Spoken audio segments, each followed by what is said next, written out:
Միացյալ Նահանգների նախագահը պատերազմ է հայտարարել միգրանտներին։ Թրամփը հայտարարել է, որ ընդմիշտ կդադարեցնի երրորդ աշխարհի երկրներից Միացյալ Նահանգներ ներգաղթը։ Ես ընդմիշտ կդադարեցնեմ երրորդ աշխարհի երկրներից ներգաղթը, որպեսզի ԱՄՆ համակարգը լիովին վերականգնվի։ Կչեղարկեմ Բայդենի տված անօրինական մուտքի միլիոնավոր թույլտվությունները։ Կարտաքսեմ բոլոր նրանց, ովքեր օգուտ չեն բերում Միացյալ Նահանգներին։ Կվերացնեմ մեր երկրի ոչ քաղաքացիների համար նախատեսված բոլոր դաշնային նպաստներն ու սուբսիդիաները։ Կչեղարկեմ ներքին կարգը խաթարող միգրանտների քաղաքացիությունը, հայտարարել է Միացյալ Նահանգների ղեկավարը։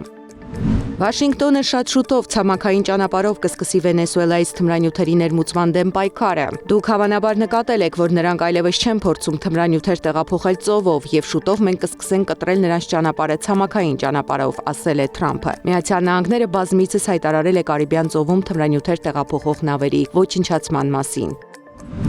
Ուկրաինայի նախագահի աշխատակազմի ղեկավար Անդրեյ Երմակը հրաժարականից հետո հայտարարել է, որ պատրաստվում է մեկնել ռազմաճակատ։ Ես գնում եմ ռազմաճակատ եւ պատրաստ եմ ցանկացած ճնշման։ Ես ազնիվ եւ պարկեշտ մարդ եմ, ասել է նա, հավելելով, որ ինքը ծառայել է Ուկրաինային եւ չի ցանկանում խնդիրներ ստեղծել Զելենսկու համար։ Նախորդին կոռուպցիայի գործի շրջանակում Երմակի տանը խուզարկություններ էին անցկացվել, որոնց ավարտից հետո նա հրաժարական էր ներկայացրել։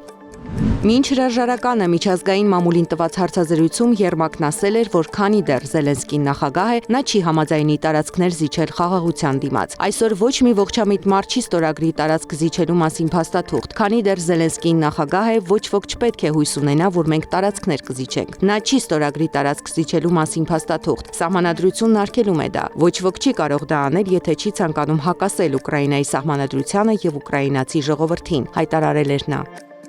Ռումինիայի պաշտպանության նախարար Իոնուց Մոշտեանուն հրաժարական է տվել իր կրթության շուրջ ծագած սկանդալի ֆոնին։ Մոշտեանուի ռեզյումեում նշված է եղել, որ նա ավարտել է Աթենեում համալսարանը։ Բուհի վարչակազմը սակայն հայտնել է, որ նա երբեք այնտեղ չի սովորել։ Ավելի ուշ պարզվել է, որ նա սովորել է Բիոտերա համալսարանում։ Պաշտոնյան պնդել է, որ համացանցից ներբեռնել է ռեզյումեի ձևաթուղթ, որտեղ լրելային ռեժիմով ընտրվել էր Աթենեում անունը, իսկ նա մոռացել էր այն փոխել։ Ավստրիայի լեռներում մեծ ձնահյուսը հետապնդել է դահուկորդների խմբին։ Ձյան թակարդում է մնացել 9 մարդ, հաջողվել է փրկել բոլորին։ Զարա Սարգսյան, Գեղամ Ղազարյան, ABC Media։